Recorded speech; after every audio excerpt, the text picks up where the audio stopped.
अस्सलामुअलैकुम, you are watching all in one with आज हम बनाएंगे मज़ेदार सा बीफ पुलाव।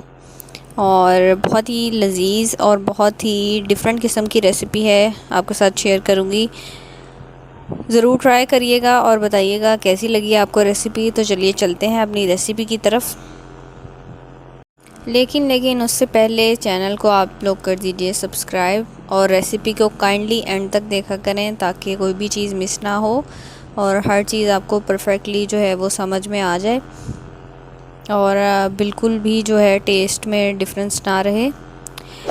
चलिए जी, सब्सक्राइब कर दें।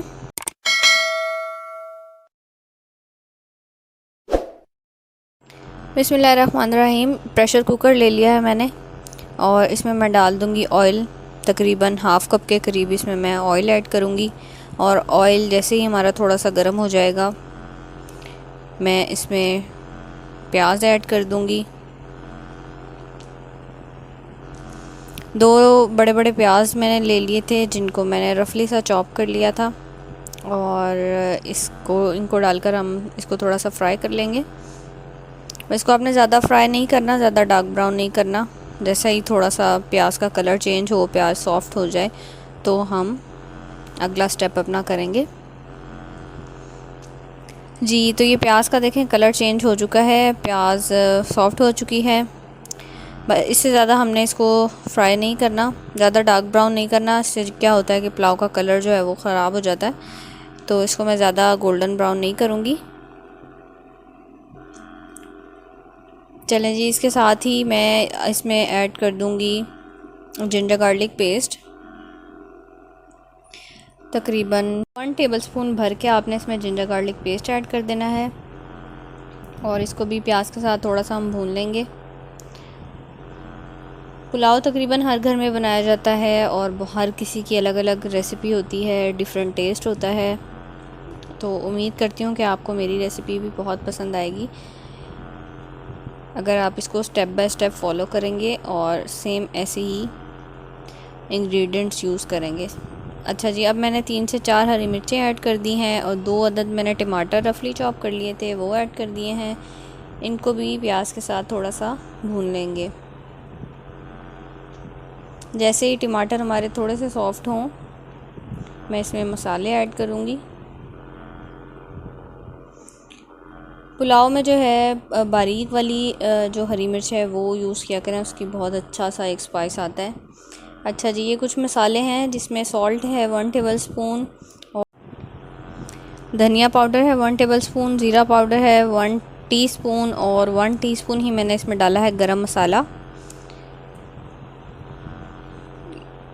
और इसके साथ ही मैं थोड़ा सा पानी ऐड करूँगी ताकि मसाले जो हैं वो हमारे चिपके ना और लगे ना। वैसे तो टमाटर नरम हो चुके हैं और उन्होंने भी अपना पानी छोड़ा है थोड़ा सा। इसको थोड़ा सा मज़ीद भूनेंगे। देखें ये मसाला हमारा अच्छे से भुन चुका है। इसमें जो है मैंने अब अपना गोश्त डाल दूँगी। ये मैंने बीफ का गोश्त लिया है, तकरीबन हाफ़ केजी से ऊपर ही है और ये बोनलेस है, इसमें हड्डी नहीं है। मैं रेकमेंड ये करूँगी कि आप हड्डी वाले गोश्त का पुलाव बनाएं, उसकी यखनी बहुत मज़े की निकलती है और बहुत ही ज़बरदस्त टेस्ट आता है। मेरे पास अभी बोनलेस अवेलेबल था तो मैंने ये यूज़ किया। गोश्त मसाले में डालकर जी जिसको भून लेंगे थोड़ा सा, साथ साथ थोड़ा सा पानी डालूँगी और गोश्त का कलर चेंज होने तक। अच्छा जी, ये एक साशे जो है मैंने पुलाव मसाला लिया है, आप किसी भी ब्रांड का ले सकते हैं। ये पूरा एक पैकेट मैं इसमें ऐड कर दूँगी। ये यखनी पुलाव मसाला है जो कि मार्केट से आपको इजीली अवेलेबल होगा। इससे क्या होता है कि आप घर के मसाले तो डालते ही हैं, लेकिन इससे थोड़ा सा टेस्ट जो है वो इन्हांस हो जाता है। देखें गोश्त ने हमारे कलर चेंज कर दिया है। अब हम इसमें उतना पानी ऐड करेंगे जितनी हमें यखनी रिक्वायर्ड है। तो तकरीबन मैं इसमें जो है 4 से 5 गिलास जो है पानी ऐड करूँगी और इसको लगा दूँगी प्रेशर। 15 मिनट के प्रेशर के बाद ये गोश्त जो है गल जाएगा। अब एक दूसरा मैंने देगचा ले लिया है, इसमें भी मैं ऑयल ऐड कर रही हूँ। तकरीबन 3 टेबलस्पून के करीब मैंने ऑयल ऐड किया है। ये यखनी हमारी हो चुकी है और गोश्त भी हमारा बहुत अच्छे से गल चुका है। अब इसको कर देते हैं हम एक साइड पर और चलते हैं दोबारा वापस अपनी देगचे की तरफ, जिसमें मैंने ऑयल ज़रा सा गर्म करने रखा है। इसमें मैं कुछ खड़े मसाले डाल रही हूँ, जिसमें लौंग है, काली मिर्च है, दालचीनी का एक टुकड़ा है और छोटी इलायची है 2 से 3, और कड़ी पत्ते हैं 4 से 5 कड़ी पत्ते हैं। इनको हम क्या करेंगे, ऑयल में ज़रा सा जो है वो इसको कड़कड़ा लेंगे, मसालों की खुशबू थोड़ी सी इन्हेंस कर लेंगे।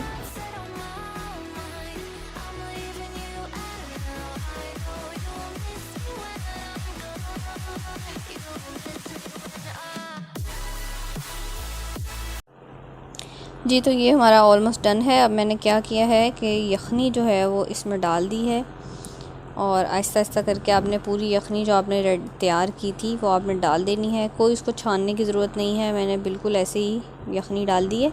और इसमें अब डाल देंगे हम आलू। गोश्त मैंने सेपरेट निकाल लिया था। अभी हम यखनी में थोड़े से आलूओं को गला लें और उसके बाद गोश्त डालेंगे, क्योंकि गोश्त हमारा अच्छा खासा गल चुका है। इसके साथ ही मैं इसमें डाल रही हूँ पुदीने के पत्ते। 4 से 5 अदद मैंने पुदीने के पत्ते लिए थे फ्रेश, उनको काट के वो डाल दिया है और इसको कवर कर दिया था। आलू जो है हमारे गल चुके हैं। इसके साथ ही मैंने इसमें गोश्त भी ऐड कर दिया।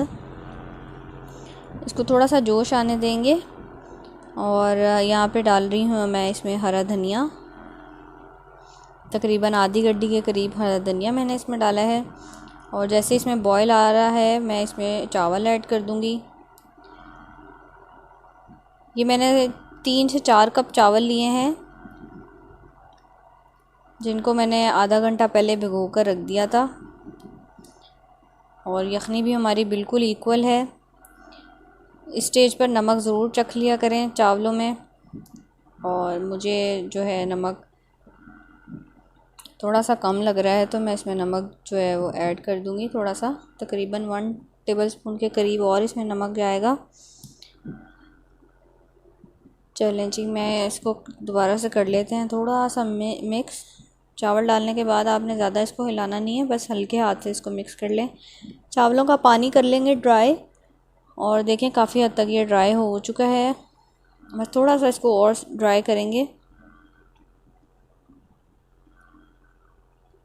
जी तो चावलों में बबल्स उठना शुरू हो गए हैं, पानी हो गया है इसका ड्राई। अब इसको लगाते हैं दम पर। हरा धनिया मैंने ऊपर डाल दिया है और एक बाउल में जो है वो मैंने ज़र्दे का रंग ½ टीस्पून के करीब लेकर उसको पानी में डिज़ोल्व कर लिया था।